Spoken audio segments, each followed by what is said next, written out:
आज की इस वीडियो में हम लोग डीएनए की संरचना के बारे में देखेंगे कि डीएनए की संरचना मतलब कैसी होती है।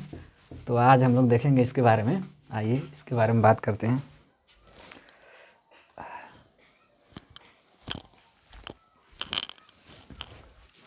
तो हमारा हेडिंग होगा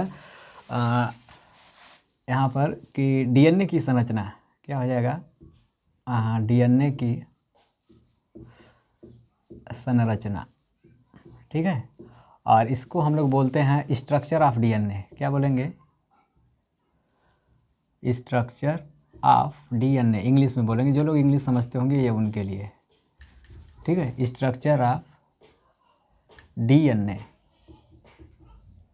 ठीक है, ये हो जाएगा।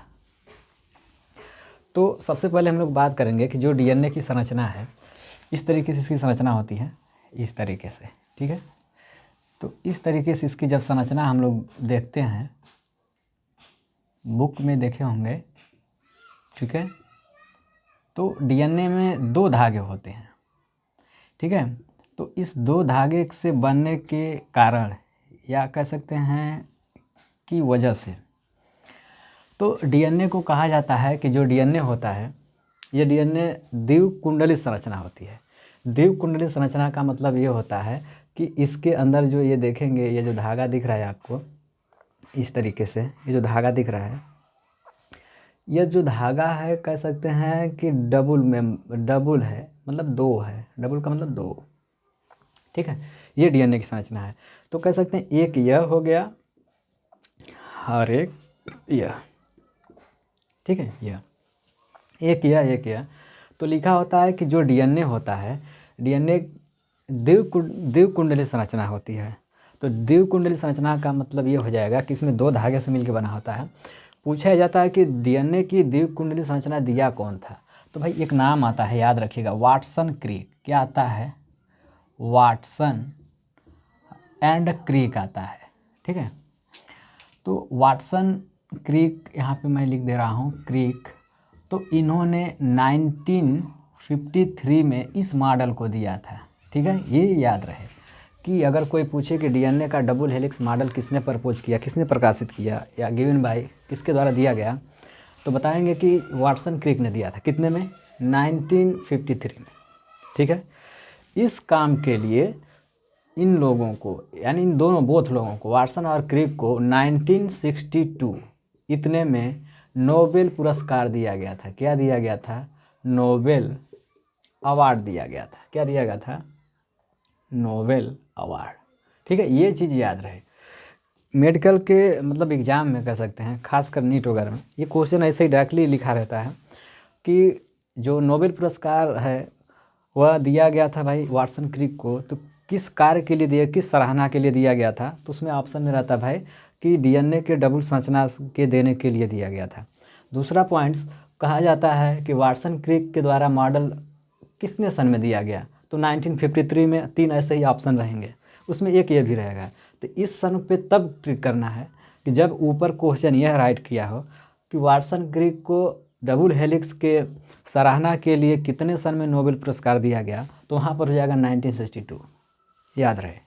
तो ये 2 नाम हैं इसी संरचना से जुड़े। देखिए मैं इस टॉपिक में वही फैक्ट की मैं बात करूँगा जो मतलब एग्ज़ाम ओरिएंटेड होंगे, एग्ज़ाम बेस्ड होंगे। फालतू का इसमें भाई इंटर में, हाई स्कूल में सब लोग पढ़े होंगे, उसको पढ़ लीजिएगा आप एक बार डिटेल से।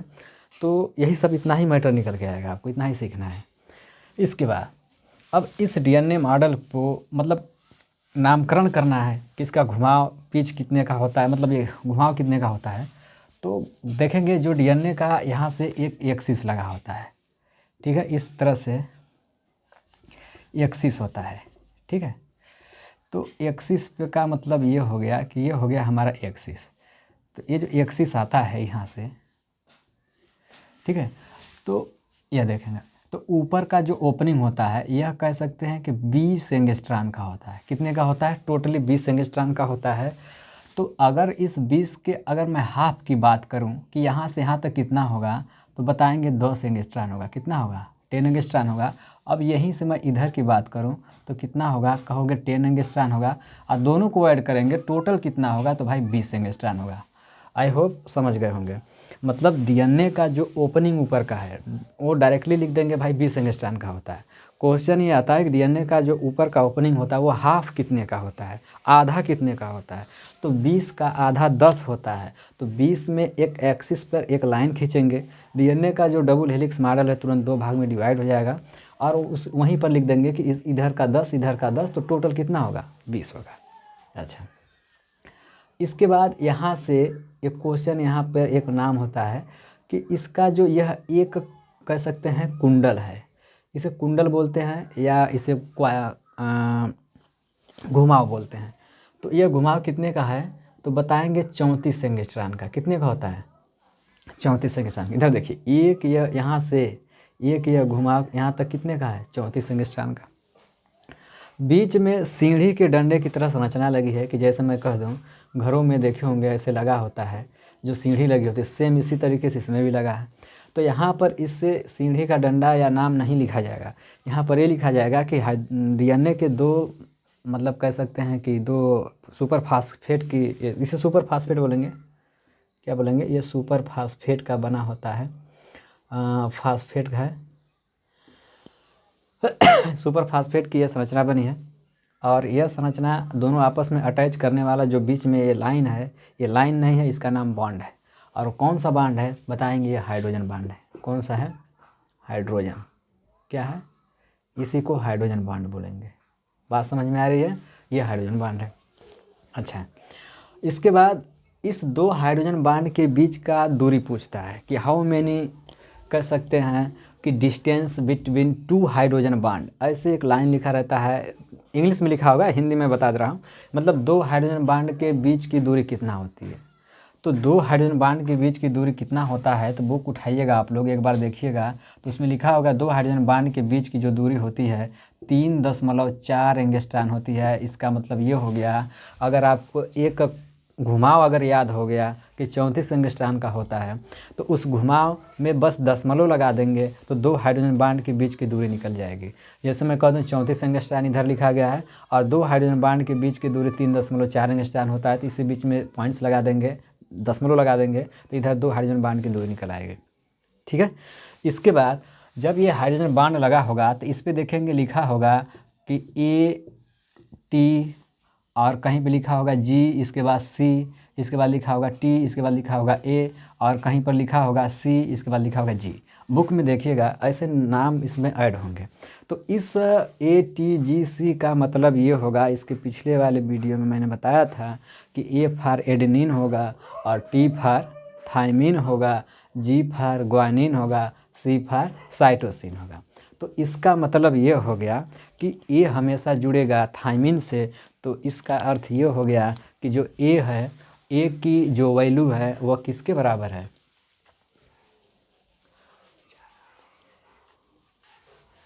ए का जो वैल्यू है वह हमेशा किसके बराबर है, वह टी के बराबर है। तो इसी में जैसे मैं कह दूँ, जैसे मैं बताया था कि जो नाइट्रोजनी बेस होता है इसके पिछले वाले में, तो नाइट्रोजनी बेस मैंने बताया था कि दो टाइप का होता है, एक होता है प्यूरिन और दूसरा होता है पिरिमिडिन। क्या होता है, पिरिमिडिन। ठीक है, प्यूरिन और पिरिमिडिन। तो प्यूरिन में मैंने बताया था एक होगा एडेनिन और दूसरा होगा ग्वानिन। ठीक है, और इसमें मैंने बताया था ये डीएनए है तो कौन सा होगा, कमेंट में बताइएगा आप लोग यहाँ पर क्या होगा। तो पिरिमिडिन में क्या हो जाएगा, यहाँ पर मैं कह दूँ सी और यहाँ पर हो जाएगा टी। ठीक है, अब देखिए ये चारों हैं, यही चारों बीच में मेंशन किया गया है। अब ये बात मतलब इसमें जानने की है कि ए के बगल में टी क्यों लिखा गया है और जी के बगल में सी क्यों लिखा गया है। क्यों नहीं ए के बगल में जी लिख दिया जाता है और क्यों नहीं सी के बगल में टी, जैसे यहाँ है वैसे यहाँ क्यों नहीं लिखा गया। तो एक नियम है, वह नियम यह है कि बुक में देखेंगे 4 गाफ रूल होता है, 4 गाफ रूल्स। 4 गाफ रूल्स ये बताता है कि इस नियम से, चारगाफ नामक जो रूल है, साइंटिस्ट है उसने बताया था, अपने नाम पर ही इसका नाम रूल रख दिया। चारगाफ ने ये बताया कि एडेनिन हमेशा थायमिन के बराबर होता है। ठीक है, और ग्वानिन हमेशा साइटोसिन के बराबर होता है। बात समझ में आई। एडेनिन किसी डीएनए में अगर कह दे कि अभी इसको छोड़िए, क्वेश्चन बाद में, कि जो एडेनिन है, एडेनिन की वैल्यू किसके बराबर है, टी के बराबर है, तो रिश्ता हमेशा बराबर में होता है। तो बराबर का मतलब ये हो गया कि जब ये इसकी मात्रा अगर 20 है तो इसमें 20 टी भी होगा, तो इसलिए ए हमेशा टी से जुड़ेगा। अगर इसमें मात्रा जी की 30 है तो जब 30 जी की है तो जी और जी की वैल्यू किसके बराबर होती है, सी के बराबर, तो 30 सी भी होगा। तो इसलिए जी हमेशा सी से जुड़ेगा और सी हमेशा जी से जुड़ेगा, ए हमेशा टी से जुड़ेगा और टी हमेशा ए से जुड़ेगा। तो इसलिए इसमें देखिए मैंने लिखा क्या है, ए किससे जुड़ेगा, टी से, तो क्योंकि ए की वैल्यू किसके बराबर होती है, टी के। अच्छा यहीं से छोड़ दीजिए, मैंने कहा जब ए होगा टी के बराबर तो टी भी होगा ए के बराबर। बात समझ रहे हैं, जब ए होगा टी के बराबर तो टी भी होगा ए के बराबर। तो यहाँ देखिए मैंने लिखा है तब टी किससे जुड़ेगा, ए के बराबर। अच्छा इसके बाद मैंने लिखा है कि जी हमेशा होता है सी के बराबर, तो जी देखिए मैंने यहाँ पे लिखा है, यहाँ मैंने लिखा है सी लिखा है, तो जी किसके बराबर होगा, सी के बराबर। तो जी किससे जुड़ेगा भाई, सी से। किससे जुड़ेगा, सी से। तो इसलिए ऑलवेज जब इस डीएनए का मॉडल आप बनाएंगे तो उसमें जब नाइट्रोजनी बेस लगाने की बात आएगी कि हाइड्रोजन बांड के ऊपर नाइट्रोजन बेस को स्थापित करना है, तो ये चीज़ याद रहे कि ए हमेशा टी से जुड़ेगा, जी हमेशा सी से जुड़ेगा। और जब ए लोग टी के बराबर है तो इसको पलट के लिखना होता है कि अब टी बराबर ए हो जाएगा। यहाँ देखिए मैंने लिखा है जी बराबर सी है, तो यहाँ मैंने लिखा है सी बराबर जी लिखा है। बड़ा ईजी है, एक दो बार फट करेंगे तो समझ में आ जाएगा, मेरे हिसाब से ईजी है। और हाँ भाई मतलब ईजी अब लग रहा है, लेकिन उस टाइम तो मुझे भी हार्ड लग रहा था। तो देखिएगा, तो हाँ क्या बताना था, ये हो गया भाई प्यूरिन, ए डीएनए की संरचना हो गई और इसमें कुछ नहीं बताना है। और हाँ अब देखिए एक पॉइंट और है, तो इस बेल्ट को यहाँ पे हम लोग बोलते हैं इसे 3 और इसको बोलते हैं 5 और इसे बोलेंगे 5 इसे बोलेंगे 3। बुक में ऐसे मेंशन है 3 5 के बारे में बताऊंगा कि 3 इधर 5 क्यों लिखा गया है। इसका भी एक कह सकते हैं नियम है। उस नियम हमेशा देखिए कॉन्सेप्ट क्लियर होना चाहिए, किसी चीज़ को बताने के लिए हमेशा उसका कॉन्सेप्ट क्लियर होना चाहिए, और तब जाकर के उससे जो भी क्वेश्चन आपसे पूछा जाएगा एकदम क्लियरली आपका आंसर राइट जाएगा। अगर कॉन्सेप्ट क्लियर नहीं है तो पूछने वाला कुछ भी पूछ देगा, बहुत ही सरल क्वेश्चन पूछ देगा, उसमें भी उलझ जाएंगे। इसलिए कॉन्सेप्ट हमेशा क्लियर होना चाहिए। देखिए ये चीज़ मैं यहीं बता दिया होता कि ए हमेशा टी से जुड़ेगा, जी हमेशा सी से जुड़ेगा, ऐसे लिख करके मैं भी काम समाप्त कर देता। क्योंकि इस चीज़ को लिखने से पहले मुझे ये चीज़ बताना जरूरी था कि नाइट्रोजनी बेस प्यूरिन और पिरिमिडिन 2 अलग अलग बेस होते हैं। एडेनिन ग्वानिन प्यूरिन में आते हैं, साइटोसिन थाइमिन पिरिमिडिन में आते हैं। अब यहाँ तक मैंने बताया था, ये चीज़ मैंने आज नहीं बताई है कि भाई किसने कहा। भाई ऑटोमेटिक अपने मर्ज तो नहीं जोड़ देंगे कि ये हमेशा टी से रहेगा, सी हमेशा जी से रहेगा, ऐसे बुक में लिखा है उसको बता देंगे। 4 गा एक रूल है, इस रूल से ये पता चलता है कि प्यूरिन बराबर क्या होता है, पिरिमिडिन होता है। अब प्यूरिन बराबर पिरिमिडिन होता है तो प्यूरिन के बेस पिरिमिडिन के बराबर होंगे, इसलिए ए हमेशा अब किसके बराबर होगा, तो ए हमेशा यहाँ पर देखेंगे ए हमेशा किसके बराबर होगा, तो भाई टी के। तो यही मैंने बताया है कि इस वजह से हम लोग ऐसे भरते हैं, अपनी मनमानी नहीं कर देंगे कि ऐसे आया बस को भरते चलेंगे, ऐसा कुछ नहीं करेंगे, ठीक है। अच्छा एक क्वेश्चन देखिए इधर आप लोग कि देखिए जैसे यहाँ पर मैं कह दूँ ये ठीक है भाई, यहाँ पर 3.4 होगा, ठीक है यंगस्टान, ठीक है।